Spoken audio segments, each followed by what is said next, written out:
우리 다 같이 일어나셔서 조용한 기도 드리시겠습니다.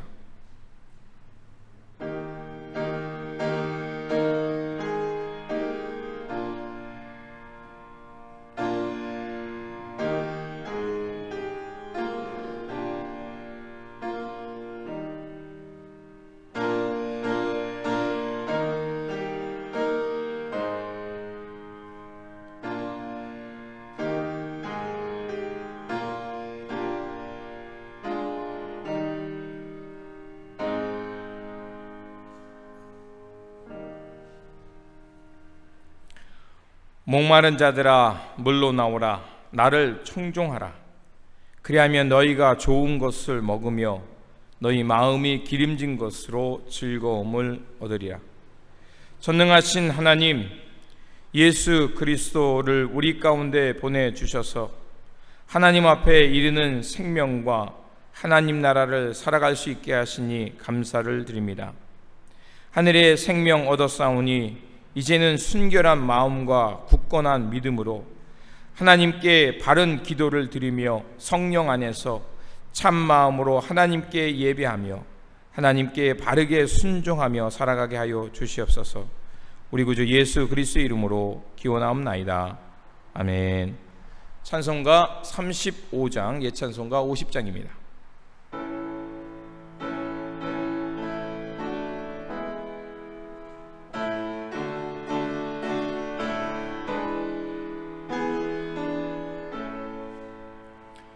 그냥 와로신 주 이곳에 오셔서 이 모인 자들로 주 백성 삼으사 그 중에 항상 계시고 그 중에 항상 계시고 큰 영광 나타내소서.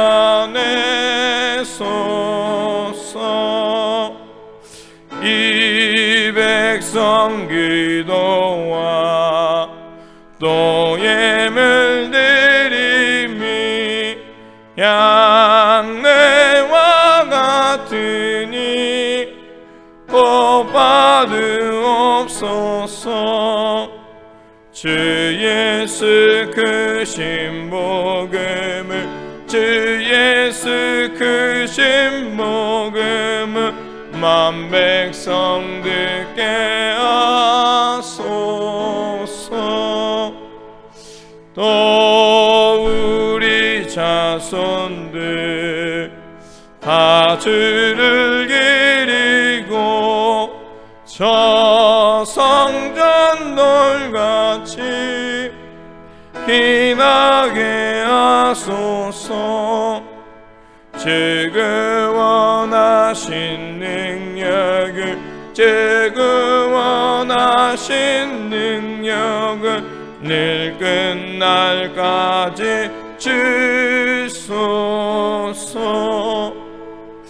주 믿는 만민이 참 진리 지키며 예성도들 같이 주 찬송하다가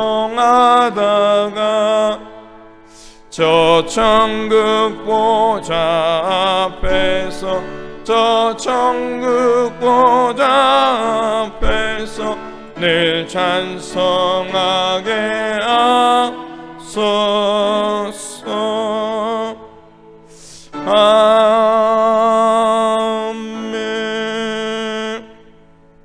성시교독은 시편 23편 1절에서 6절입니다. 우리 교대로 읽고 6절 말씀 같이 읽겠습니다. 여호와는 나의 목자시니 내게 부족함이 없으리로다.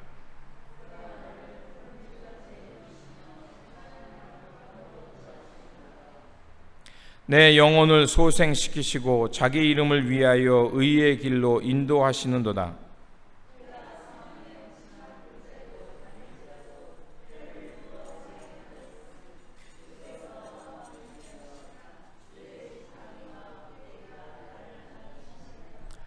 주께서 내 원수의 목전에서 내게 상을 차려주시고 기름을 내 머리에 부으셨으니 내 잔이 넘치나이다.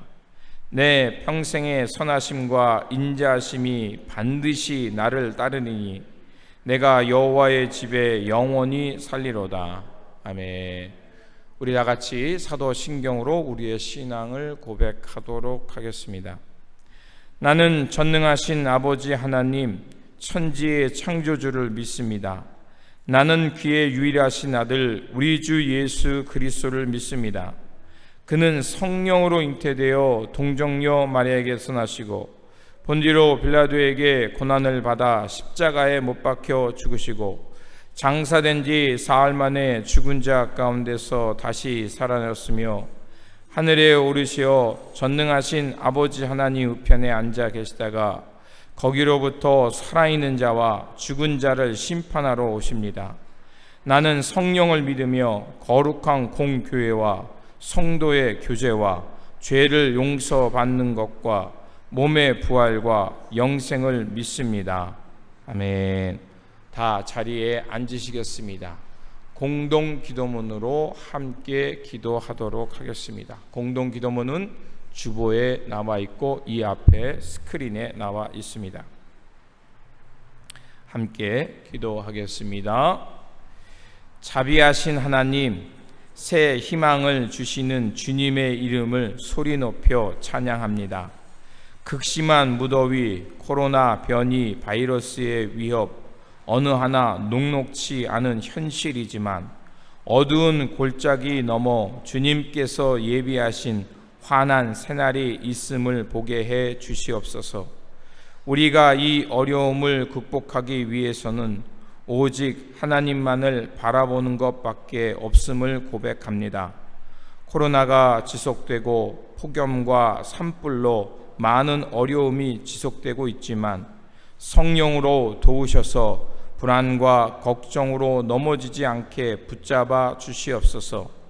말씀을 통하여 힘과 용기를 얻게 하시어 우리의 삶을 하나님의 뜻에 조율하며 생명과 돌봄의 길을 선택하며 살게 해 주시옵소서.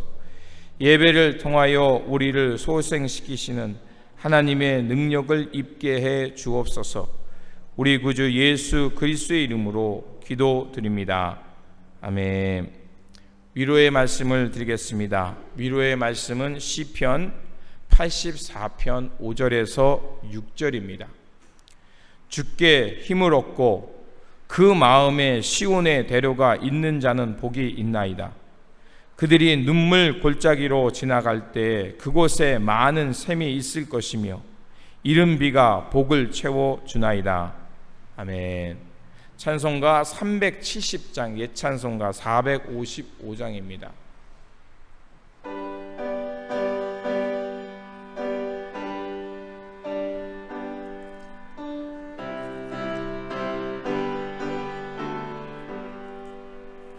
주 안에 있는 나에게 난 근심이 있으랴.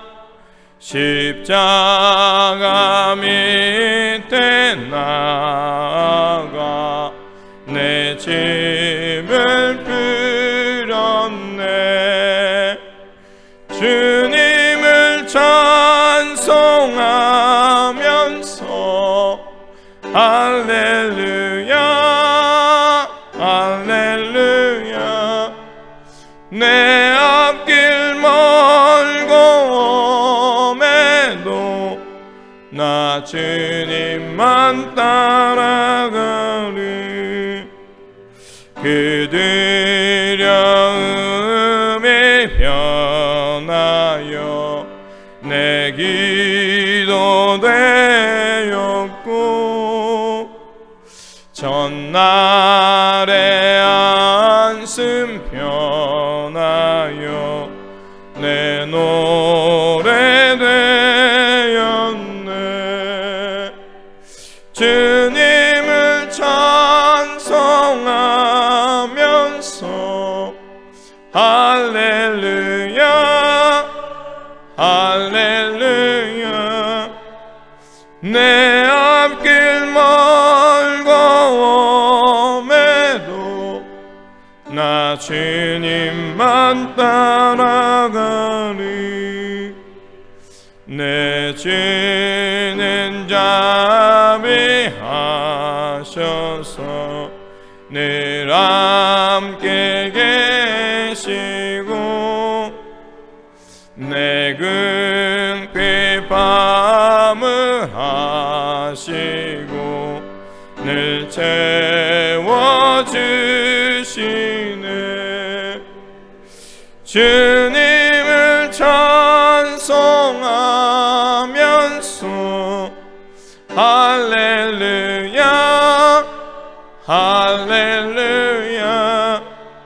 내 앞길 멀고 험해도 나 주님만 따라가리. 내 주와 맺은 언약은 영불변하시니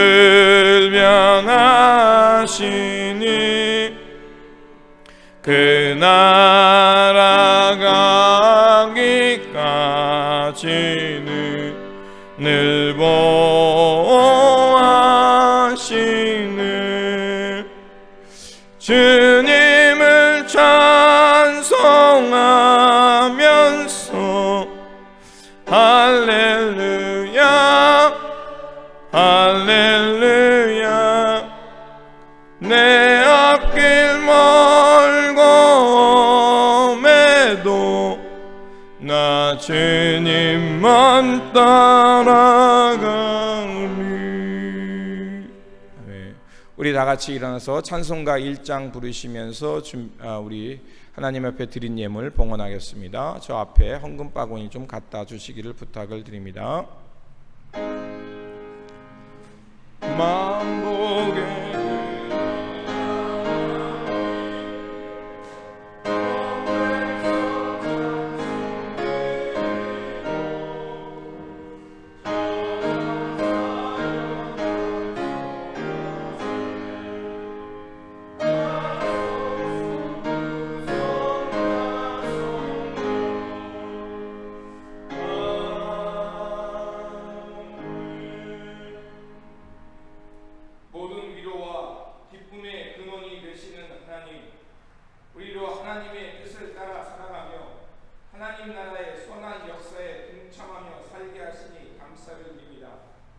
늘 성령의 충만함 속에서 주님의 가르침을 따라 하나님 나라의 보화를 쌓는 삶이 되게 하여 주시옵소서.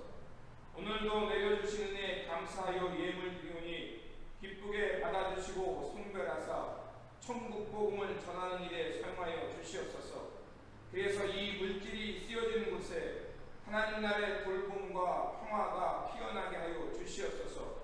주님의 몸된 교회를 위해 헌신하는 성도님들을 기억하여 주시고 각 가정 외에 임재하사 주의 평강이 넘쳐나게 하시고 자녀들을 기억하여 주셔서 언제 어디서나 그리스도인 되어서 하나님 나라의 의를 구하며 살게 하여 주시옵소서.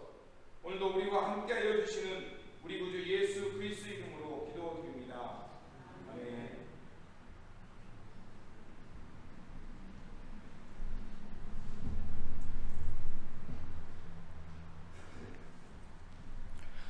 성경 말씀은 마가복음 6장 30절에서 34절, 53절에서 56절입니다. 우리 함께 찾으셔서 교대로 읽고 56절 말씀 같이 읽겠습니다. 마가복음 6장 30절에서 34절, 53절에서 56절입니다. 사도들이 예수께 모여 자기들이 행한 것과 가르친 것을 낱낱이 고하니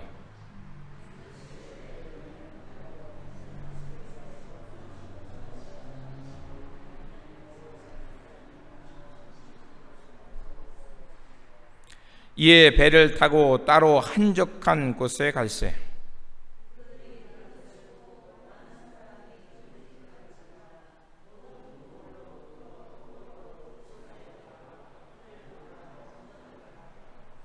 예수께서 나오사 큰 무리를 보시고 그 목자 없는 양 같음으로 인하여 불쌍히 여기사 이에 여러 가지로 가르치시더라.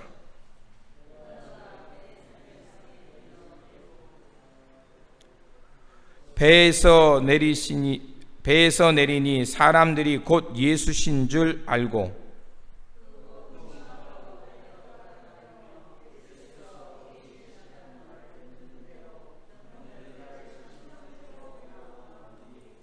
아무 데나 예수께서 들어가시는 지방이나 도시나 마을에서 병자를 시장에 두고 예수께 그 옷가에라도 손을 대게 하시기를 간구하니 손을 대는 자는 다 성함을 얻으니라.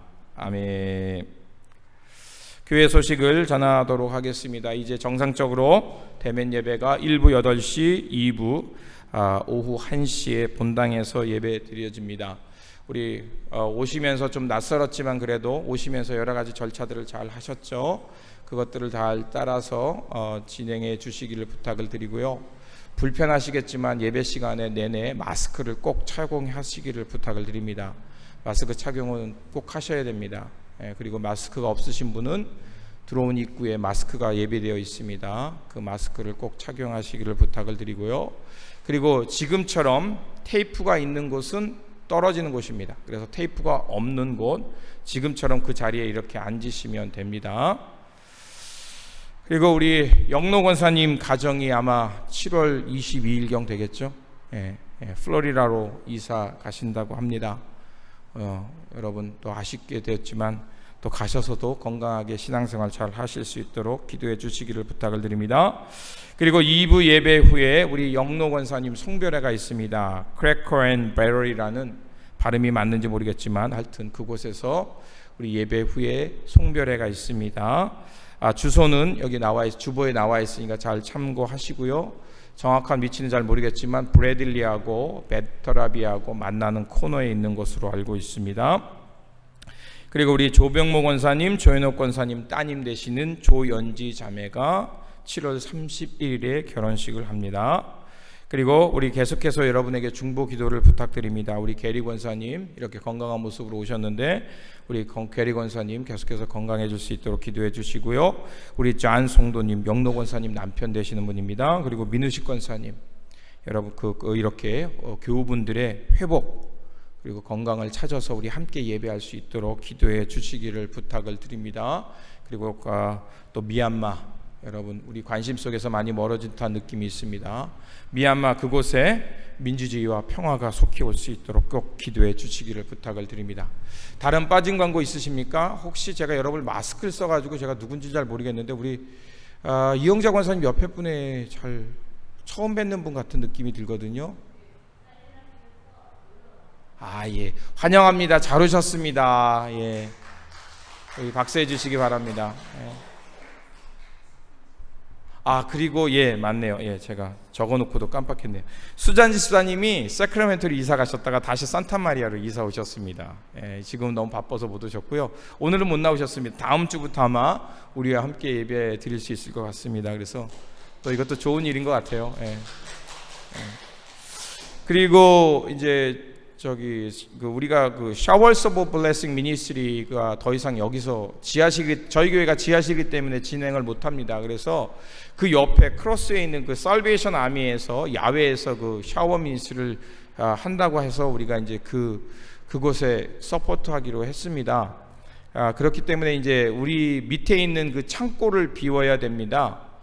그래서 그곳에 있는 개인 물품들이 있으시잖아요. 미니스를 사용했던 개인 물품들 오늘 예배 후에 혹은 주중에라도 오셔서 그 개인 물품들 잘 챙겨 가시기를 부탁을 드리겠습니다. 그리고 나머지 여러 가지 미니스에 사용했던 그 물품들은 우리 크로스에 있는 그 살베이션 아미에 도네이션 하도록 하겠습니다. 다른 빠진 광고 있으십니까? 없으시죠? 그럼 우리 좀 힘들겠지만 우리 좀 이렇게 멀리 있어도 눈으로 좀 인사하시면서 만나서 반갑습니다. 주님의 평안이 함께 하시기 바랍니다. 우리 인사하시기 바랍니다. 만나서 반갑습니다. 주님의 평안이 함께 하시기 바랍니다. 일어나지는 마시고요. 거기 앉은 자리에서 이제 새로운 형태의 예배가 될 것 같아요. 기도하겠습니다. 지극히 자비로우신 하나님, 예수 그리스도를 통하여 참 사랑과 영생을 맛보게 하여 주시니 감사를 드립니다.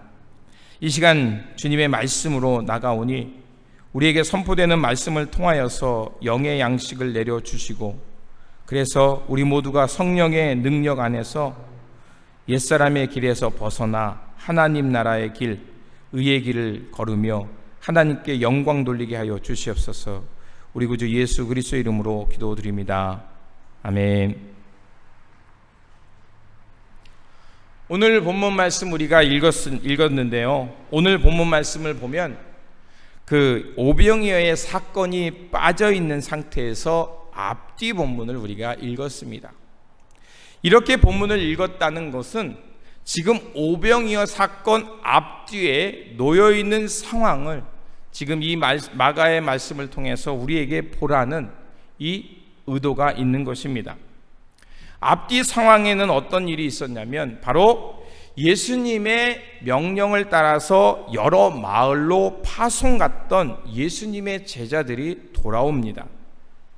그런데 특이하게 이 마가복음에서 유일하게 예수님의 명령을 받고 사명을 받고 마을 곳곳에 들어가서 귀신을 내어 쫓고 하나님 나라의 복음을 전한 후에 그들이 돌아온 그들을 가리켜서 마가복음에서 유일하게 사도라는 표현을 쓰고 있습니다. 단 한 번인데 바로 여기서 쓰고 있는 것입니다. 그러면 이 사도라고 구별되어서 썼다는 것은 마가의 특별한 의도가 있다는 거죠. 사도라는 것은 보냄을 받은 자라는 뜻입니다. 종종 우리는 예수님의 제자를 사도라고 칭하긴 하지만 여기서 사도라고 한 것은 예수님의 사명받고 그 사명을 감당하는 사람이 바로 사도라는 것을 알 수가 있습니다. 그래서 굳이 예수님의 제자와 사도를 구별한다면 제자는 예수님께 나와 배우고 따르는 사람이라고 말할 수 있고, 또 사도로 말한다면 사도란 보냄을 받아서 사명을 완수해가는 사람이 바로 사도라는 것을 알 수가 있습니다. 그리고 그들은 예수님께 나와서 자신들의 사역 보고를 합니다. 예수님 그들을 파송하면서 6장 13절과 14절에 이렇게 말하고 있습니다. 많은 귀신을 쫓아내며 많은 병자에게 기름을 발라 고치더라. 그리고 14절에 이에 예수의 이름이 드러난지라. 그때 어떤 현상이 일어났냐면 바로 헤롯 왕이 그 소식을 듣게 되고, 그리고 그가 이렇게 고백합니다. 세례 요한이 죽은 자 가운데서 살아났도다. 이 말은 세례 요한을 통해서 드러났던 하나님 나라의 복음이 끊어진 줄 알았는데 그 하나님 나라의 복음의 역사가 계속해서 이어지고 있음을 드러내는 것입니다. 그래서 오늘 마가복음 속에 그 요한이 다시 죽은 자 가운데서 살아났다라는 이 부활은 바로 하나님의 나라가 하나님 나라의 역사가 이어지는 것이 부활을 말하는 것임을 알 수가 있습니다. 그들 모두는 훌륭히 자신의 사명을 잘 감당했습니다. 그리고 하나님 나라의 영광을 드러냈습니다. 그렇게 사도의 중요한 사명은 여러 가지가 있겠지만 귀신들을 내어 쫓으며 그 귀신에 들어서 병들었던 영혼들, 즉 세상이 남겨놓은 허상, 세상이 우리에게 심겨놓은 거짓의 영에 사로잡혀서 자기의 삶을 살지 못하는 그들에게 예수 그리스도의 복음이 들어가서 그들로 하여금 하나님 나라에 사랑받는 존재구나, 내가 하나님의 형상을 입은 자라는 것을 회복해서 그들로 하여금 하나님 나라 백성 되게 하는 것, 그 사건이 일어났다는 것입니다. 그리고 그들은 이 사명을 완수하고 주님께 돌아온 것입니다. 바로 이런 모습은 우리가 장차 완성될 하나님 나라의 모형이기도 합니다. 오늘 우리가 이 땅에서 예수 그리스도를 믿고 예수 그리스도의 복음을 들고 세상 밖으로 들어가는 이유는 바로 이 세상 속의 거짓의 영, 허상, 하나님 백성으로 하여금 하나님 백성답지 못하게 살아가는 그 잘못된 이야기, 잘못된 인포메이션, 그것에 잘못해서 미스리딩 당하고 있는 사람들로 하여금 정신 차리게 해서 하나님 나라의 사명으로 살게 하는 것이 바로 교회의 사명이며 오늘 이 땅 가운데 살아가는 우리의 사명인 것입니다. 자, 이런 사명을 통해서 임무들이 완수되자 놀라운 일이 일어납니다. 오늘 본문 31절에 보니까 사람들이 예수님께 나왔는데 얼마나 많이 나왔는지 본문은 이렇게 말합니다. 음식을 먹을 수 없을 정도로 바빴다라고 말합니다. 우리는 흔히들 이것을 교회가 부흥한다, 성공했다, 즐거운 비명이라고 얘기합니다. 그러면 우리 생각 같으면 너희들 잘했다, 이제 하나님 나라의 복음이 전파되고 사람들이 구름같이 몰려오니 정말 너희들 큰일 했다, 훌륭한 일 했다, 계속해서 부흥을 향해 앞서 달려가라, 이렇게 말할 것 같은데 오늘 본문은 그렇게 하지 않습니다. 그렇게 분주하고 사람들이 막 몰려오는 그런 순간 가운데 예수님은 그런 무리들 가운데 분주함 속에 있는 제자들을 불러내서 한적한 곳으로 불러내십니다. 우리가 보기에는 의아하지 않습니까? 부흥과 성공, 즐거운 비명을 지르면서 무조건 더 열심히 뛰어야 될 것 같은데 그렇게 하지 않습니다. 일이나 인파에 묻혀서 나를 잃어버린 것이 위험함을 경고하고 있는 것입니다. 우리가 일이나 또 분주함에 묻혀서 나를 잃어버린다는 것은 곧 전부를 잃어버린 것과 같기 때문에 그렇습니다. 그래서 예수님은 그 분주함 속에 있는 제자들을 불러내서 쉼의 자리에 가라고 말씀합니다. 여러분, 제자들로 하여금 한적한 곳에 가서 쉬라고 말씀하신 그 쉼은 무엇일까요? 물론 멈춤을 명령하신 것입니다. 하지만 이 멈춤이라는 것은 일이 고단하고 견디기 어려우니 멈추라는 그 정도의 뜻이 아닙니다. 우리가 주일날 바쁘고 또 여러 가지 일이 있음에도 시간을 꼭 내서 이곳에 나오는 이유가 무엇입니까? 코비드의 영향 속에서도 우리는 예배의 시간을 놓치지 않았습니다. 여러분, 왜 우리는 이 예배를 이렇게 어떤 방식이 됐든 예배의 시간을 지키며 살았을까요? 안식, 쉼, 영어로는 사바스입니다. 사바스라는 것은 단순히 내가 하고 있는 일을 멈추는 것이 아니라 우리는 이 멈춤의 시간을 통해서 우리에게 생명 주신 하나님을 생각하는 시간이라는 겁니다. 그리고 이 생명 주신 하나님을 생각하며 나 또한 그런 생명의 하나님을 그 형상을 따라 지음 받았고, 그리고 일이 우선이 아니라 오늘 우리에게 일상 속에 주신 그 일보다 그 일을 통해서 드러나게 하시고, 또 우리로 하여금 일보다 나라는 존재가 얼마나 하나님 앞에서 소중한 것을 생각하고 하나님 앞에 바로 서라는 것입니다. 이것은 단순히 내가 교회를 왔느니 안 왔느니의 차원을 넘어서는 겁니다. 우리가 아무리 교회에 왔다 할지라도 내가 하나님 앞에서 내가 단독자로 서서 하나님이 주시는 생명과 회복의 역사가 없이 돌아간다면 우리는 껍데기가 되는 겁니다.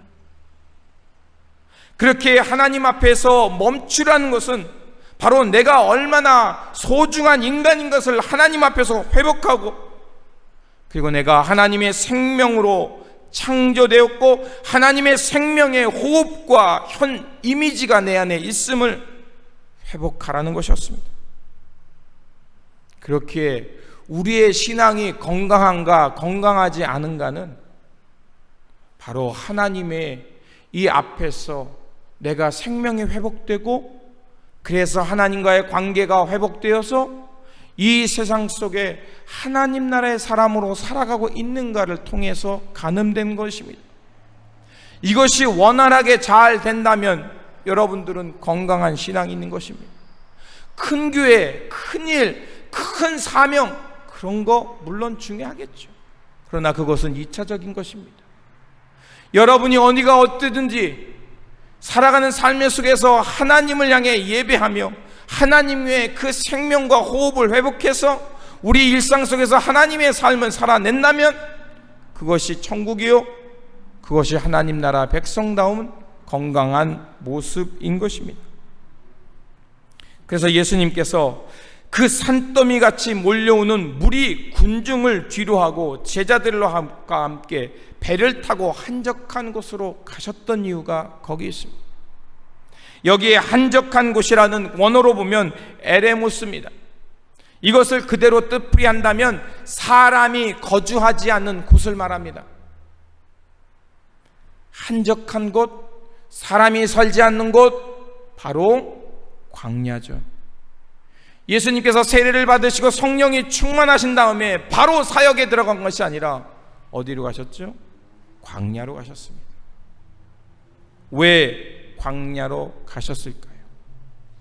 그 이유가 있습니다.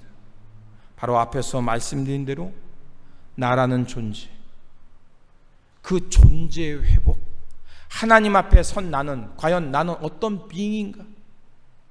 내가 doing이 나를 아이덴티파이 하는 게 아니라 내가 하나님 앞에서 어떤 존재로 서 있는가가 바로 나의 아이덴티티라는 겁니다. 사랑하는 성도 여러분, 저와 여러분은 하나님 앞에 서 있는 사람들인 줄 믿습니다. 여러분 코람데오 많이 들어보셨죠? 우리가 하나님 앞에서 살아가는 삶이라는 것입니다. 그러면 내가 하나님 앞에서 경건하고 사람이 보든 안 보든 내가 정직히 진실하게 신실하게 살아갈 수 있는 힘의 원천은 뭡니까? CCTV가 있어서 사람들의 시선 때문에? 아닌 거예요. 바로 내가 하나님 앞에서 나의 아이덴티파이, 내가 어떤 존재인지를 아이덴티티를 가졌기 때문에 사람이 보든 말든 세상에 어떤 일이 일어나든 나는 묵묵히 하나님의 사람으로 살아가는 힘이 거기에 있는 겁니다. 아멘이 되시죠? 바로 예수님과 제자들은 바로 주님 앞에서 주님의 명령을 따라서 이렇게 한적한 곳, 하나님 앞에서 나를 아이덴티파이 하기 위해서 간 것입니다. 그것을 성경은 쉼이라고 말을 하고 있습니다. 그런데 어떻습니까? 그 한적한 곳에 가셨지만 잠시 무리로부터 떠나서 하나님 앞에서 쉼의 시간, 그 시간을 가지려고 했지만 어떻습니까? 무리들, 그들, 많은 사람들 필사적으로 예수님을 따라옵니다. 예수님과 제자들이 탄 배가 향하는 곳을 예측해서 예수님과 예수님의 제자들보다 먼저 달려가서 그 앞에 가서 기다립니다. 여러분 어떻습니까? 그들의 민첩성, 절박함, 집요함 대단하지 않습니까? 예수님이 어디로 갈지를 알고 그렇게 먼저 앞서가는 거예요. 우리는 이것을 열렬한 믿음이라고 말하기도 하죠.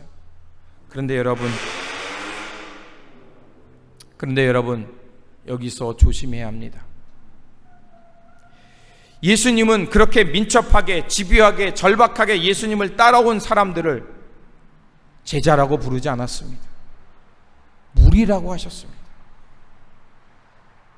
그러면 우리가 여기서 한 번 더 생각해 볼 때 건강한 신앙이라면, 내가 건강한 믿음의 사람이라면 이런 무리들, 군중, 그들처럼 예수님을 집요하게 따라가서 집착하고 내가 원하는 바를 얻어내는 것이 건강한 신앙이라고 말할 수 없다는 거죠. 건강한 신앙이라는 것은 주님과 함께 뭡니까? 주님을 따라서 때로는 멈추고 쉴 줄 아는 사람이 건강한 겁니다. 내 일상을 멈춰서 잠시 떠나 있어서라도 내 삶을 돌아보고 하나님 앞에서 내 삶을 돌아보고 나의 존재를 돌아볼 줄 아는 것이 건강한 신앙인 거죠. 그렇다면 그들은 누구였을까요? 오늘 원어 성경에 보면 마가는 그 사람들, 많은 무리들, 그 그들을 가리켜서 뭐라고 부르냐면 오클로스입니다. 제가 이 오클로스는 단어에 집중하는 이유가 있습니다. 이 오클로스는 단어는 하나님의 사람들, 하나님의 백성 이스라엘을 일반적으로 표현하는 단어 라오스와 다른 단어를 쓰고 있기 때문에 그렇습니다. 하나님의 백성, 이스라엘 백성으로 표현할 때 일반적으로 라오스라는 단어를 쓰는데, 오늘 성경은 마가는 특별히 라오스라는 단어를 쓰지 않고 오클로스라고 씁니다. 그들은 어떤 사람이냐? 하나님의 백성이 아닌 사람들을 말하는 겁니다. 결국 그들은 어떤 사람이냐? 우리가 유치해 보면 그 당시에 성전 밖에 있는 사람들, 율법 밖에 있는 사람들, 성전 안에 들어올 수 없는 사람으로 낙인 찍힌 죄인들, 그들이 바로 무리인 것입니다. 그들은 하나님 앞에 나아가고 싶어도, 하나님께 예배하고 싶어도 나갈 수 없도록 정지당하고 멈춤당하고 경계선 밖으로 내몰린 사람이라는 것을 말합니다. 당시 율법학자들이나 종교인들은 갖가지 여러 가지 율법을 통해서 차별했습니다. 구별선을 만들어 놓고, 그래서 자기와 같은 사람은 좋은 사람, 그리고 그렇지 못한 사람은 죄인, 이방인, 성전에 들어올 수 없는 사람, 이런 식으로 자꾸 그들을 내몰았던 것입니다.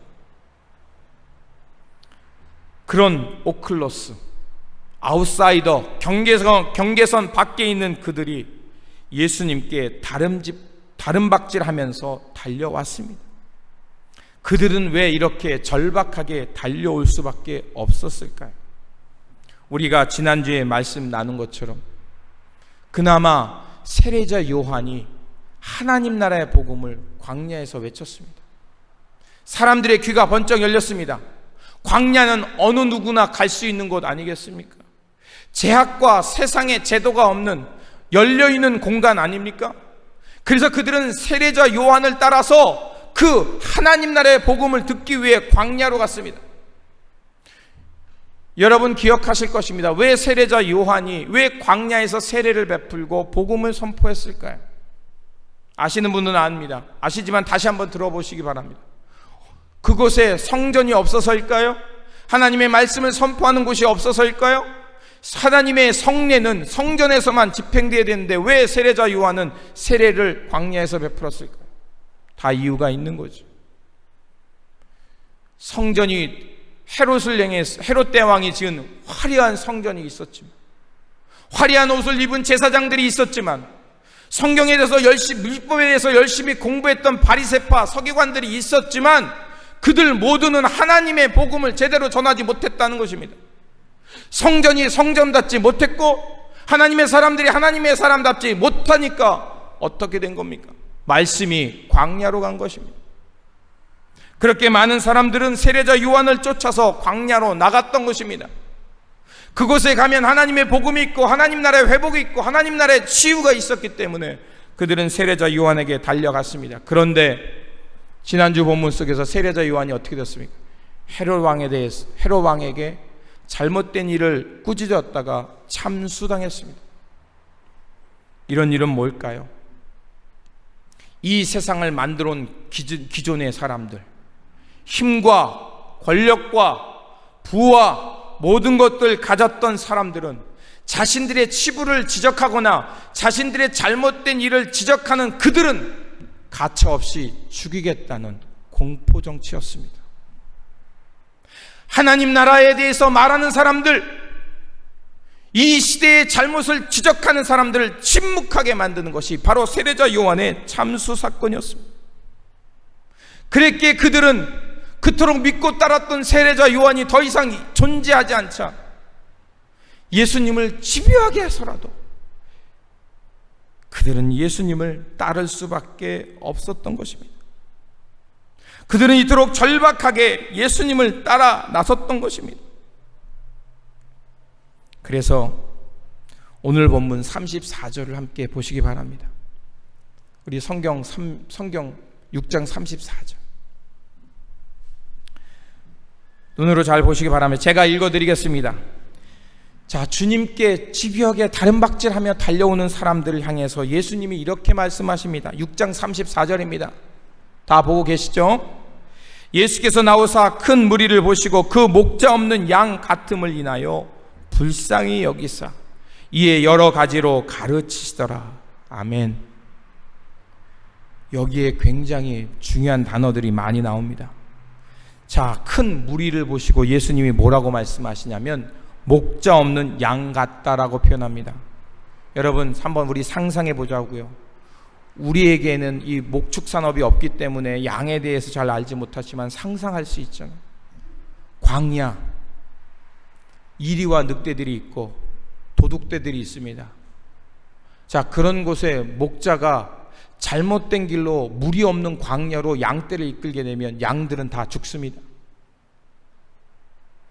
그리고 아무리 푸른 초장이 있다 할지라도 지금 뭐 푸른 풀이 파릇파릇하게 자라서 막 초지가 널려 있다 해도 그곳에 이리떼와 도적떼가 있다면 목자는 양을 그곳으로 인도해서는 안 되는 거죠. 그렇기 때문에 목자는 양들에게 있어서 매우 중요한 것입니다. 자신의 생존과 자신의 재산이 달려있는 문제입니다. 그런데 그 큰 무리를 예수님이 보시고 뭐라고 말합니까? 목자 없는 양 같다. 그들을 생명의 길로 인도해 줄 지도자의 부재, 그들을 하나님의 생명으로 이끌어서 회복시켜서 하나님 나라의 푸른 초장에 거하도록 이끄는 그들의 지도자가 없음을 단식하셨다는 겁니다. 그리고 그들을 보고 뭐라고 말씀하시냐면 불쌍히 여기셨다라고 말합니다. 길을 잃고 정처 없이 떠돌아다니는 사람들, 그들에게 성전이 있고 그들에게 말씀이 있지만 어느 곳 하나 그들의 심정을 헤아려 주지 못하는 곳, 성전이 있지만 유명무실한 곳, 심지어는 가난한 과부의 두 랩돈마저 하나님의 이름으로 빼앗는 그런 성전으로 전락된 곳, 로마의 제도에 치이고 종교라는 관습에 치여서 어느 곳 하나 마음 들 곳 없는 사람들, 그런 사람들을 예수님은 불쌍히 여기셨다는 것입니다. 불쌍히 여기셨다는 그 단어는 원어에서는 스플랑크니 조마입니다. 영어 성경에는 아마 컴패션으로 되어 있을 겁니다. 여러분, 제가 이 컴패션에 대해서 여러 번 언급했으니까 아실 거예요. 컴은 뭡니까? together, passion, pain, suffering, compassion. 그 아픔과 그 절절한 심정을 예수님이 공감하셨다는 뜻입니다. 이 공감이라는 단어, 심파티라고도 표현하기도 하겠죠. 자, 이 공감이라는 단어가 뭐냐면 성서가 말하는 이 스플랑크 조마이는 내 장기가 끊어지는 아픔을 말합니다. 여러분, 자식 키워봤으니까 여러분 다 아실 거예요. 자식이 아프면 어떻게 돼요? 여러분 마음이 어때요? 내 장기가 녹는, 애간장이 녹는다는 표현이 있죠. 애간장이 뭐예요? 내 안에 있는 창자잖아요. 내 간과 창자가 녹는 듯한 그런 아픔을 말하는. 자, 주님이 불쌍히 여기셨다는 이 마음은 예수님 몸 안에 있는 장기가 녹는 것처럼 절절하게 고통을 같이 하셨다는 뜻입니다. 주님은 오클러스, 아웃사이더, 어느 곳 하나 마음 둘 데 없는 목자 잃은 양 같은 그들을 향해서 이렇게 애간장이 녹는 아픔으로 그들을 공감하셨던 것입니다. 그렇기에 주님은 그들을 쉴 수 없지만 한적한 곳에서 하나님과의 릴레이션십을 빌드업하고 리솔레이션 할 수는 없지만 그 일을 잠시 멈추시더라도 주님은 그들 가운데 나아가 그들을 만나 주십니다. 그리고 성경은 우리에게 이렇게 말합니다. 여러 가지로 가르치시더라. 안타깝게도 예수님께서 무엇을 가르쳤는지 마가복음에는 나오지 않습니다. 그런데 우리가 유추해 볼 수 있죠. 예수님께서 여러 가지로 가르쳤던 그 가르침은 무엇이겠습니까? 당연히 귀신에 사로잡혀 있는 사람으로 하여금 그 귀신을 내어 쫓는 말씀이겠죠. 귀신이란 단어는 여러분 이블 스피릿만 생각하는데 그렇지 않아요. 여기서 성서가 말하는 귀신이라는 것은 마음의 상처, 탐욕, 거짓, 허상, 세상이 나에게 잘 심겨놓은 세상의 잣대를 말합니다. 그러니까 그들이 쓸데없는 상처, 쓸데없는 상처는 아니겠죠. 우리가 인생 살면서 겪게 됐던 여러 가지 아픔들이 있겠죠. 세상이 우리에게 강제로 주입해 시켜놨던 세상의 틀이 있겠죠. 그리고 뭡니까? 세상이 우리를 어떻게 해요? 끊임없이 보채잖아요. 보채자는 표현이 표준말인지 모르겠지만 뭐예요? 뒤에서 자꾸 우리를 몰아칩니다. 경쟁에 몰고, 너도 저 사람처럼 성공해야 돼, 너도 저 사람처럼 가져야 돼, 너도 저 사람처럼 올라가야 돼.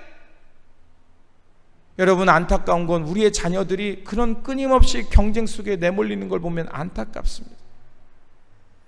경쟁에서 이기면 좋겠죠. 그런데 이기지 못한 자녀의 마음은 얼마나 쓰라리고 아픕니까? 우리는 그것도 모르고 그 실패한 자녀의 쓰라린 아픔을 이해하지도 못하고, 너 더 열심히 공부 안 해서 그래, 네가 게을러서 그래, 네가 머리가 나빠서 그래, 우리는 이렇게 몰아쳐요.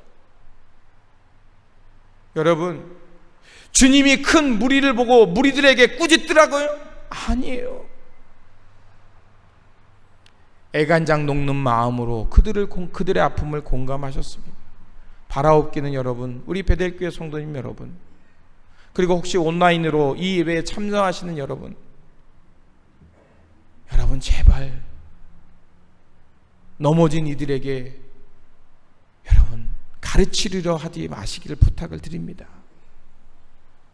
사도 바울이 말한 것처럼 기뻐하는 자와 함께 기뻐하고 슬퍼하는 자와 함께 슬퍼하라. 아멘입니다. 넘어져 피 흘리고 있는데 왜 거기 가서 자꾸 훈장이 되려고 하십니까? 주님도 그렇게 하지 않았는데 우리는 공감의 사람이 되어야 될 줄 믿습니다. 제일 먼저 가서 함께 울어주는 사람들이 되기를 바랍니다.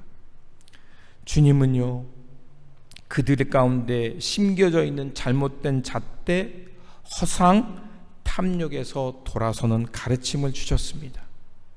바로 우리는 그것을 회개라고 하죠. 내 마음과 중심이 잘못된 것에 사로잡혔던 것을 깨닫게 하셨습니다. 그리고 또 다른 가르침은 무엇일까요?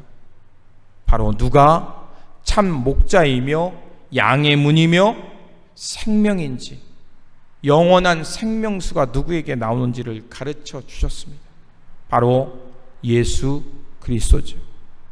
예수님이야말로 우리의 참 영생의 문이며 길이며 하늘 양식이며 영의 양식을 먹고 풍족하게 하나님 안에서 살아가게 하시는 참 목자라는 것입니다. 주님은 그것을 가르쳐 주셨던 것입니다.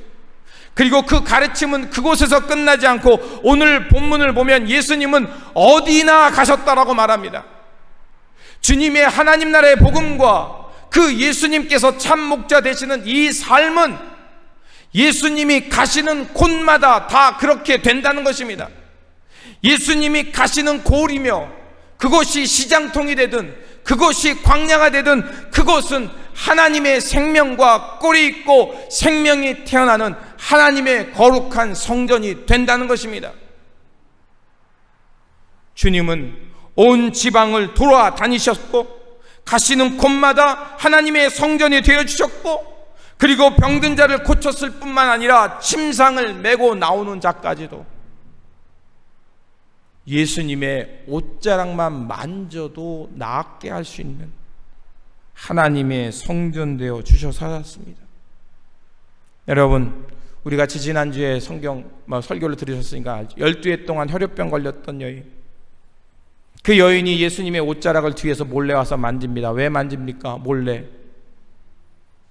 부정한 자가 누군가를 만지면 그도 부정해지잖아요. 그런데 예수님은 달랐잖아요.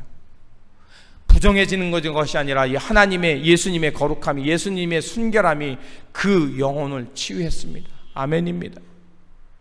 주님은 기꺼이 그 부정한 자리에 가셔서 그들에게 옷자락을 내어 주시면서 그들을 정화하고 병든 자를 고치며 하나님의 백성으로 리솔레이션, 회복과 치유와 하나님의 성전으로 다시 세우는 역사를 했던 것입니다.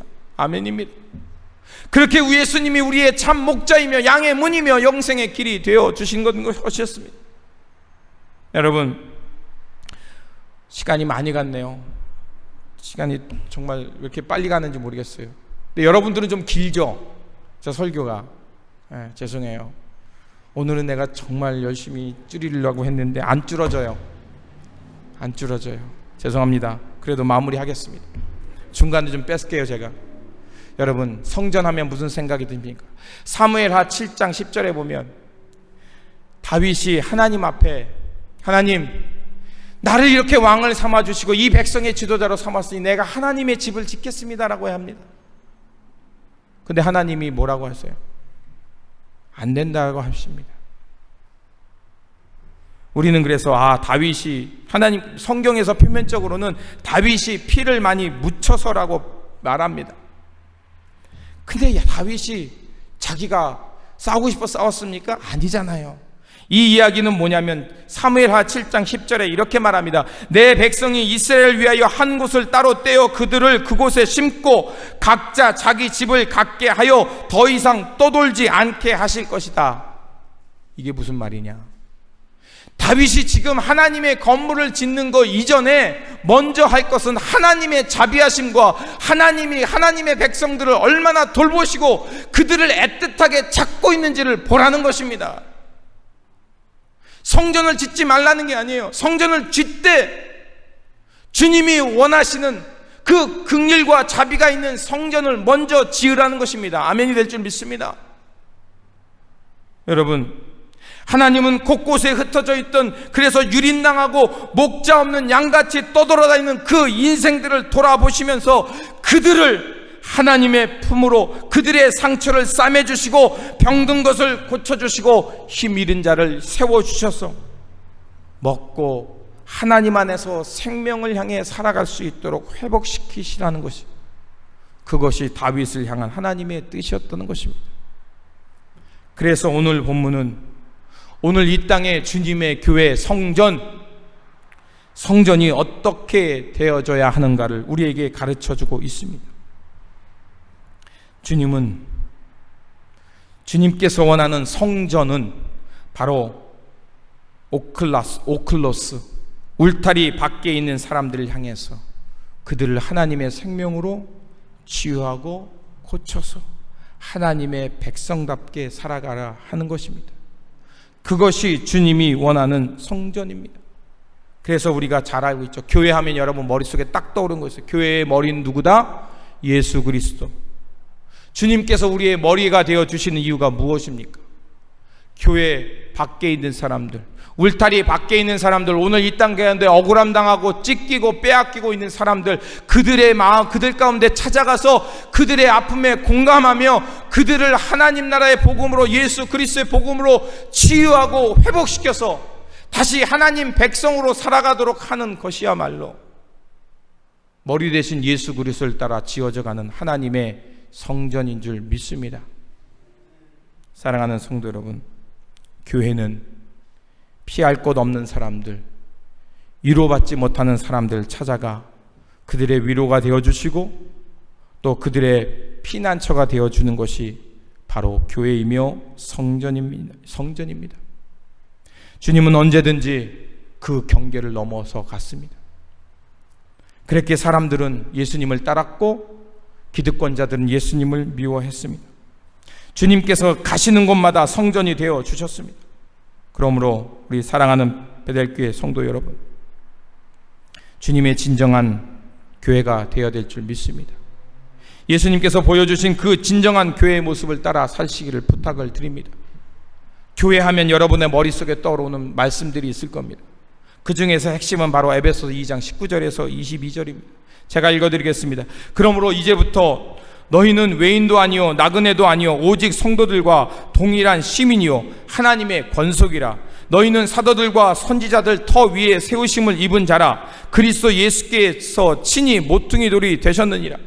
그 안에서 건물마다 서로 연결하여 주 안에서 성전이 되어가고 너희도 성령 안에서 하나님의 거하실 처소가 되기 위하여 예수 그리스도 안에서 함께 지어져 가느니라. 아멘입니다. 잘 보십시오. 진행형입니다.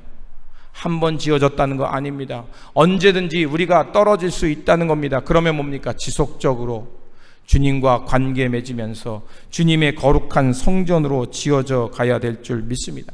그 길은 무엇입니까? 우리의 코너스톤, 모퉁이돌, 쐐기돌, 그 쐐기돌 되시는 주님과 연결되어서 주님의 마음으로 오늘 이 땅에 목자 없는 양같이 유린당하고 헤매는 영혼들을 공감하며 그들에게 측은지심의 마음으로 그들 가운데 다가서는 것입니다.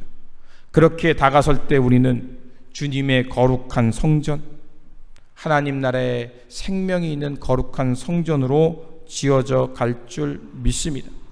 그러므로 사랑하는 성도 여러분, 교만, 위선, 태만, 비본주의의 껍데기는 헐어버리고 머릿돌 되시는 예수 그리스도 안에 연결되어서 주님의 마음 따라 목자 없는 양 같은 그들에게 측은지심으로 다가가서 그들의 아픔 가운데 공감하며 하나님 나라의 복음으로 그들을 회복시켜서 하나님 백성 만들며 살아가는 하나님의 거룩한 성전, 하나님 나라의 시민권자들, 권속 사도들과 주님의 복음 위에 세워진 진정한 교회 되어 살아가시기를 주님의 이름으로 축원드립니다. 기도하겠습니다. 참 좋으신 하나님, 예수 그리스도를 통하여 참 성전을 지어주시고 또 그 성전을 향해 살아갈 수 있도록 인도하여 주시니 감사를 드립니다. 주님께 다시 한번 기도하오니 이 세상의 모든 유혹과 고통에서 우리를 다시 한번 구원하여 주시고 성령을 통하여 새 마음 주셔서 주님께서 보여주신 하나님 나라의 평화, 하나님 나라의 진정한 성전 되어 살아가는 우리 모두가 되게 하여 주시옵소서. 우리 구주 예수 그리스도 이름으로 기도드립니다. 아멘. 우리 다 같이 일어나서 찬송가 515장 부르시고 축도하심으로 예배를 마치겠습니다.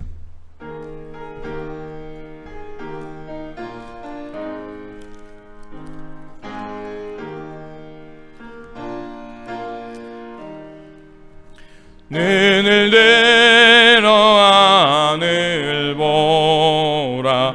어지러운 세상 중에 곳곳마다 상한 영의 탄식 소리 들려온다.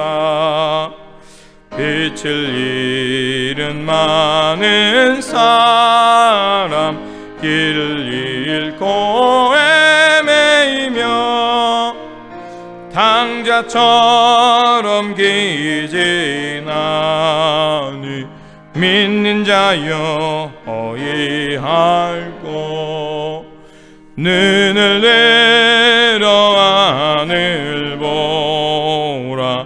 어두워진 세상 중에 외치는 자 많건만은 생명수는 말랐어라.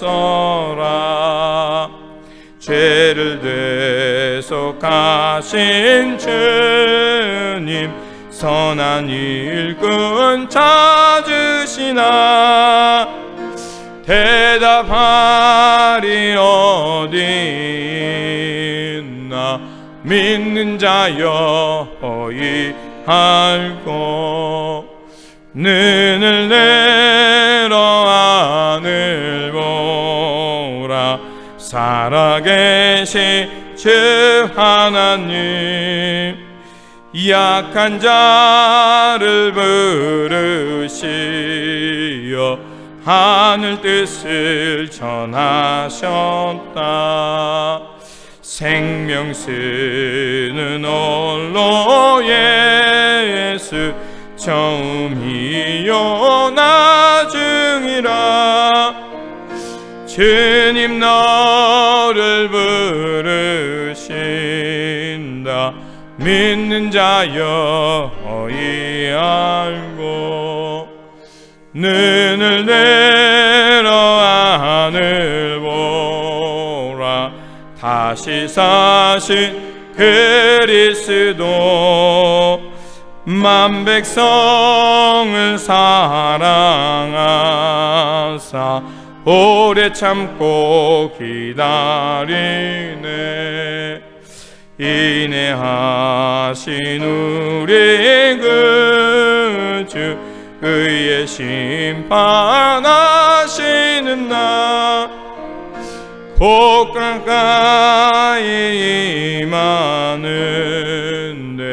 믿는 자여 어이할꼬.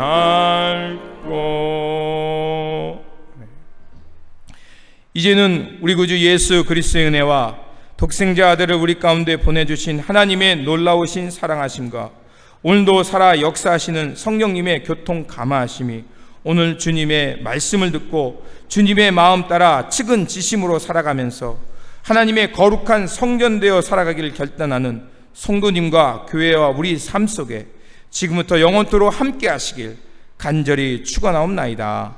아멘.